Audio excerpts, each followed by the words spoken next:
Hey everybody, welcome to another episode of Reviewing Comics with me, your host, Alexander Turbin. This week I'm going to be doing something a little different, delving into Marvel and The Nam, a 1986 comic. But before we get into that, let's check out some of my own work that if you guys would like to help the channel and help my art career and help the world in general. I produce a comic, 12-page, full-size, full-color comic called Random Access. For my patrons, you can go to patreon.com/Alexander Turbin to check it out. Just for $3 a month, you get a comic, like I said, full size, full color, 12 pages for $3. And you also get a sticker.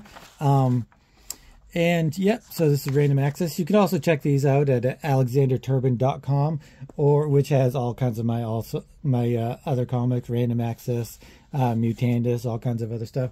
Or you can just message me at alexturbin0441 on Instagram. But let's get into The Nam. So The Nam was one of those early comics that I read it was about a year and a half into my real comic collecting career. It's kind of funny when you start collecting comics. You'll just get maybe one comic. I don't know how it started for everybody else, but mine was, as I've said previously, was when I was at an age and a time where I was kind of lonely and stuff. So I would just go down to the local bookstore and just kind of peruse the books and the comics and stuff. I also read a lot of science fiction and fantasy stuff. Excuse me. But yeah, so like a year after I had gotten into Conan, and then I'd gotten into the X-Men, and then Daredevil and Thor and all of this stuff. So I'd been into comics for a little bit, and I had this friend that worked at the bookstore, and she recommended this. She had also recommended those the Daredevils, the Miller Daredevils that didn't have the Comics Code Authority signature on it, which was really pretty cool.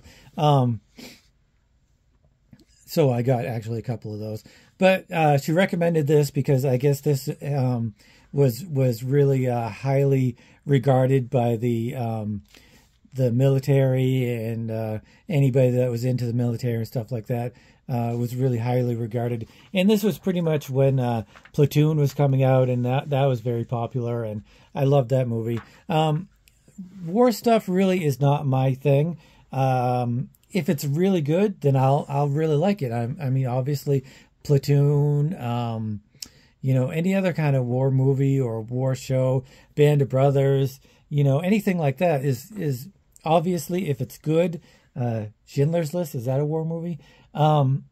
If it's good, I'm going to like it regardless of the genre. That's why it drives me crazy when directors or writers or actors or whatever are like, the superhero genre or the comic book movies. That's what they say. Comic book movies are played out and they're no good. When, superheroes may be played out a little bit, but it's really quality. I mean, if it's a good superhero movie, then it's a good movie, period. If it's a good Western, it's a good movie, period.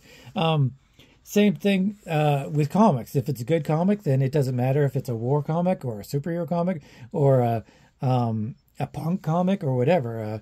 It's good is good and bad is bad. Or rather, if it's for you, it's for you, and if it's not, then it's not. But the fact that people say comic book movies, air quotes, really kind of pisses me off, because that's like saying, oh, it's a book movie, or I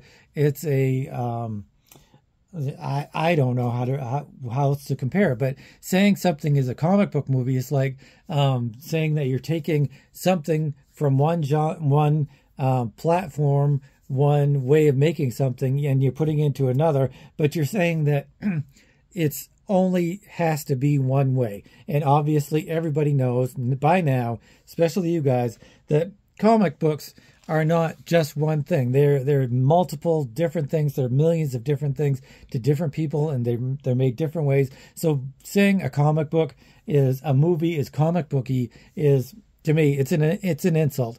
And well, there's the end of that rant. Right there. So let me know what you guys think of that in the comments. But in my early comic book reading career, I picked this up. Like I said, I wasn't really into war stuff. And I was watching Bronze and Modern Gods, and they were saying that, is there going to be any more fascination with war comics? And one of the hosts was saying that, well, war is looked at a little differently now, and the military and the army and stuff is looked at a little differently. Sure, we appreciate them, but I think we don't romanticize it as much anymore. And without the romanticizing of it, then things just won't be as popular as they possibly could be. There certainly could be a war comic that comes out that everybody loves because it's well written and well drawn and everything like that. And so it just kind of is what it is. Same thing with romance and crime and all that stuff. So I may not be a war comic guy, but I sure am a Michael Golden guy, because he is just friggin' amazing. He's fantastic. He is the precursor to Jim Lee. He's the precursor to Arthur Adams. He's a precursor to Liefeld. He just has a dynamic way about his art and about his storytelling. And this really isn't going to be a review, because I think everybody, if you've heard of the Nam, then you've heard the praises, and the praises have been heaped on it, and rightfully so, because it's a fantastic comic. So I'm just going to kind of go through it and give my thoughts about the art and the storytelling. And the storytelling is super straightforward. It doesn't really bog itself down with any kind of war. How would you say it? They're not praising it. They're not vilifying it. They're just saying that this is what happened. And I believe this is almost a biography or autobiography by the writer, who is who wrote it? And story by Doug Murray, pencils and coloring by Michael Golden. The coloring is very interesting. I'll get into some of that when I get to some really parts that are really extravagant. Larry Hama is the editor. He wrote a lot of the G.I. Joes, and I guess he was quite anti-war, and the last issue of the G.I. Joe comic was pretty anti-war. I kind of feel like this is the comic that he wanted to make with G.I. Joe, or this is what he really wanted to make, but he was doing G.I. Joe or something like that. I don't know what I'm trying to say. Maybe kind of like how Steven Spielberg made Jaws. He loved Jaws. He made Close Encounters, and he made all of these other movies, and he loved making those other movies. But the thing he really wanted to make was Schindler's List, and that kind of was a milestone or a gold star in his career. So anyway, it just basically follows a person through their career in the military and going to Vietnam. It starts really slow. He's on a plane. He's being sent off by his parents, and he's just kind of doesn't really know what's going on. And he ends up going to boot camp, and I'm not sure where this is supposed to be. Usually I think boot camp was in Georgia, or they had a few. If anybody knows differently. If anybody knows differently about anything in this comic, please let me know. I'm not saying that I'm any kind of aficionado or an expert on either war comics or any kind of thing like this. It's just something that I really enjoyed when I was reading it, and when I picked it up the first time, I knew this is how comics should be. This is what they can be when they're done perfectly well. Michael Golden's colors. Here's probably one of the first examples of his fantastic colors. I mean, the line work is beautiful. I'm so I think that he is very Will Eisner-ish in his pencils and his the way he draws. Everything is very like these people bent over, they're tired. Everything is expression, everything is emotion, everything is it's not about reality, it's about emotion. I mean, this guy doesn't have a mouth that big, but the emotion of him waking them up to do their the daily stuff, you know, it's raw emotion, and it's about just the way people are, the way they slump, the way they walk, the way they talk, the way they turn, the way they run, the way they jump. It's all kind of just being in the moment of when things happen and how they happen in life.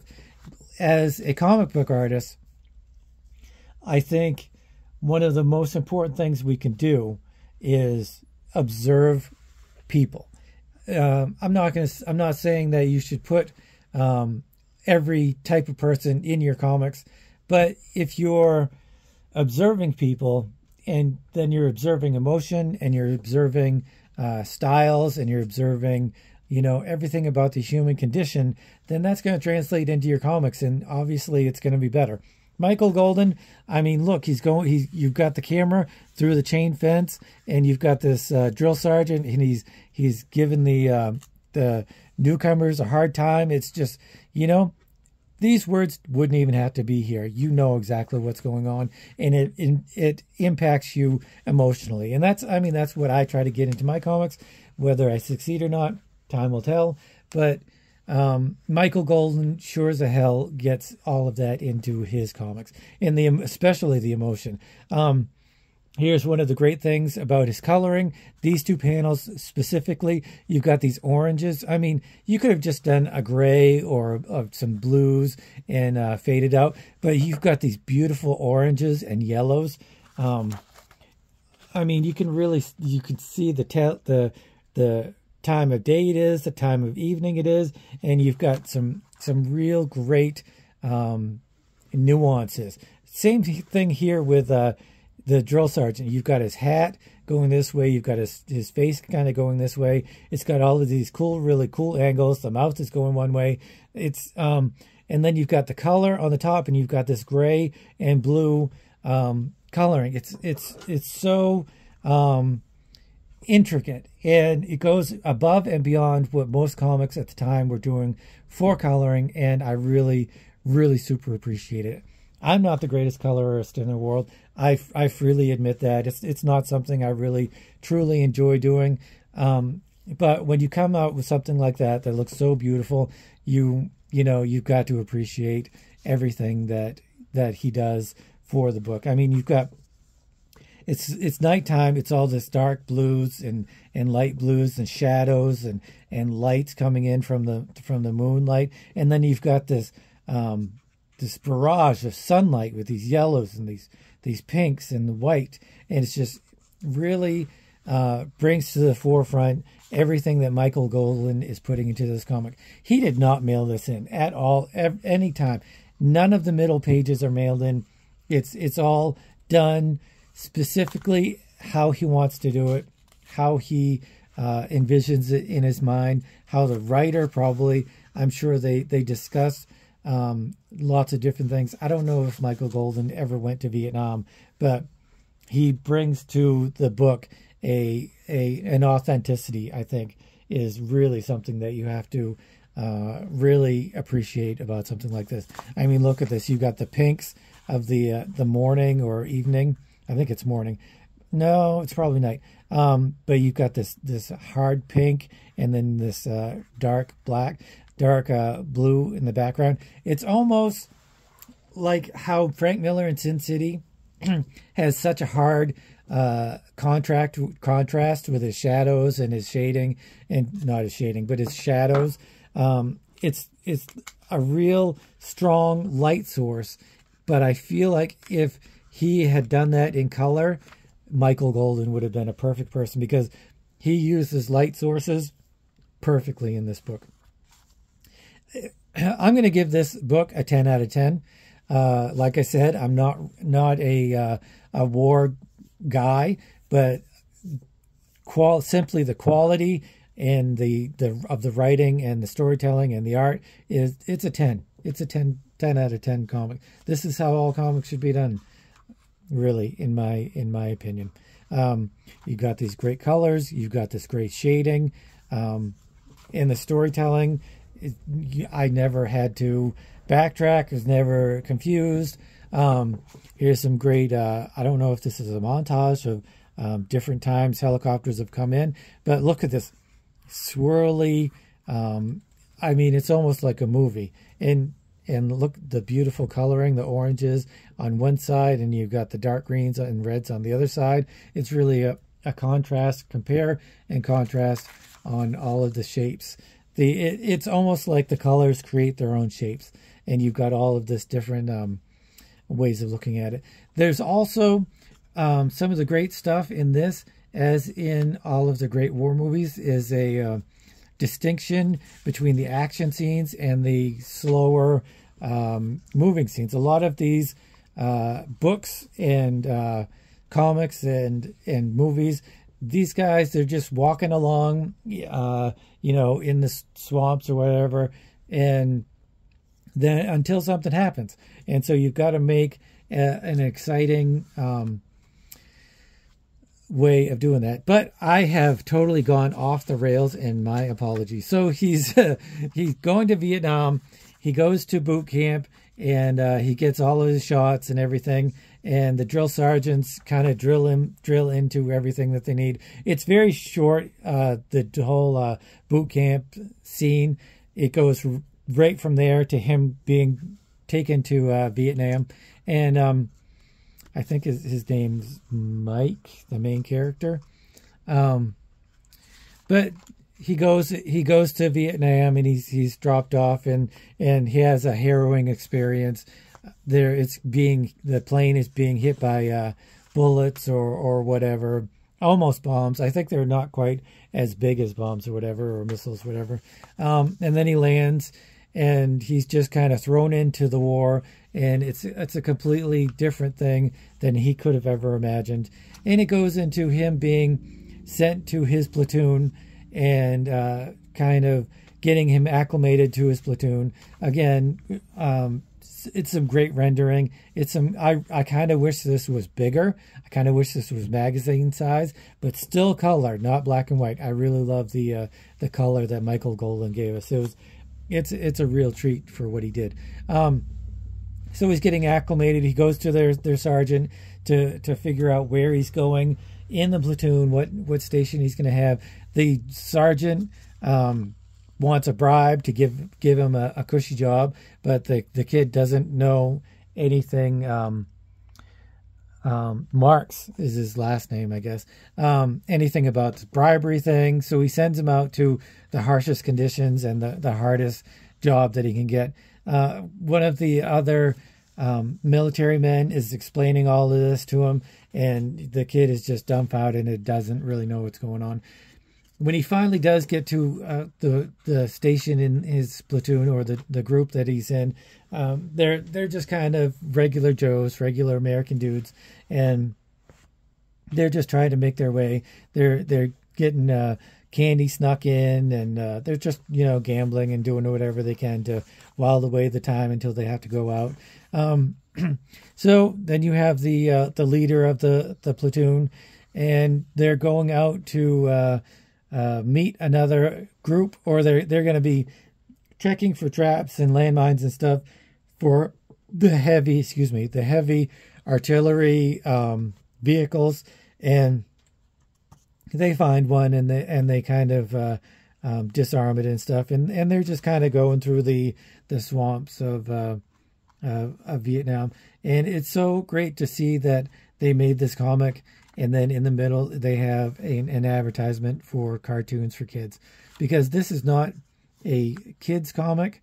Obviously it's about Vietnam, but at the same time kids can read it. They don't do a whole lot of they don't swear, there's no sex or drugs or anything like that, but they put in what they can, and there's a note in the back discussing the things that they couldn't put in and the things that they could. So they're discussing excuse me, how they get fresh water.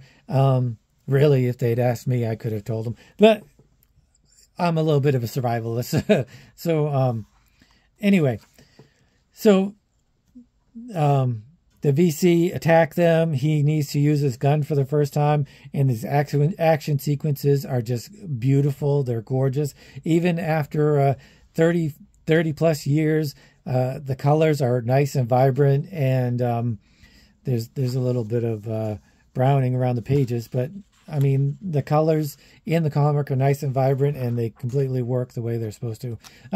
Like I said, the emotion, he's just scared out of his mind. And the beautiful jungle scenarios, I don't know what kind of reference Michael Golden had, but it was really, really top notch. So they go back to where they're going to meet the tanks and stuff, and one blows up because they hadn't found one of the mines, and that's really what their whole job was, to try to find the mines and the traps and stuff like that. And then they find an area where there's tunnels, and I guess that was a big thing in Vietnam. And in the next couple issues, there's tunnel scenes which are very complex and pretty scary. I can't even imagine being sent into one of those tunnels, one of those dirt tunnels that are so small that, you know, you would be, I would just go crazy. I wouldn't be able to do it. But they blow out all the tunnels. They're not going into any of them because I guess they figure they're used up. And then they call for their ride back home, which is all of these helicopters, which is a fantastic panel. All of these helicopters, the black and white trees, you can almost imagine yourself looking up at them. And I mean, that's the whole point of this whole comic is, can you imagine yourself looking at these sceneries and knowing these people, and it really drives home what it was like over there in a really in a great comic.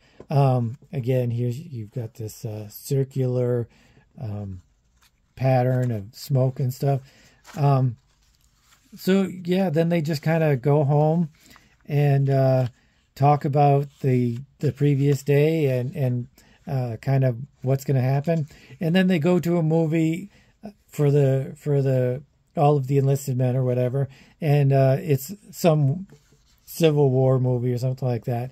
And he says that he saw this a while back, but this guy next to him is like, you saw that back in the world. This is Vietnam. It's totally different. And the Vietnamese are shelling near them. And he says he'll just have to get used to it. And once again, this beautiful color, you've got this dark blue. You can see the movie on his back, on the back of his head, and then he's looking over to the explosions, and they're just kind of dying down. It's just red, and he goes back to the movie, and the movie is on his head again while he's talking to his friend there. It's really beautiful. Like I said, here's the note from the editor. I think that it's Larry Hama that's talking in this, and they have notes about some of the slang and some of the words that are used. So yeah, it's a 1986 Marvel comic. They were brave to make it. There was no reason that they should have.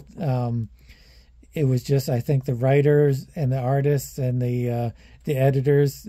This feels like a project that was made for them, that they did this because they wanted to make a really great comic about an extremely personal and extremely relevant event that had happened in the world, and it obviously affected all of them. So great comic, 10 out of 10. If you ever see it anywhere, I think these are in the dollar bins now. This used to be at one point really expensive and really popular, and it really kind of died down in both those respects. I don't know how much you can get the NAM now for, maybe $10 or so, if that. But a lot of the other issues are in dollar bins, and you should really pick them up because it's a really great read. And Michael Golden's artwork is beautiful, and especially I didn't know that he colored this, but now that I do, I appreciate that much more. So if you like this kind of content and you'd like to see more, I have lots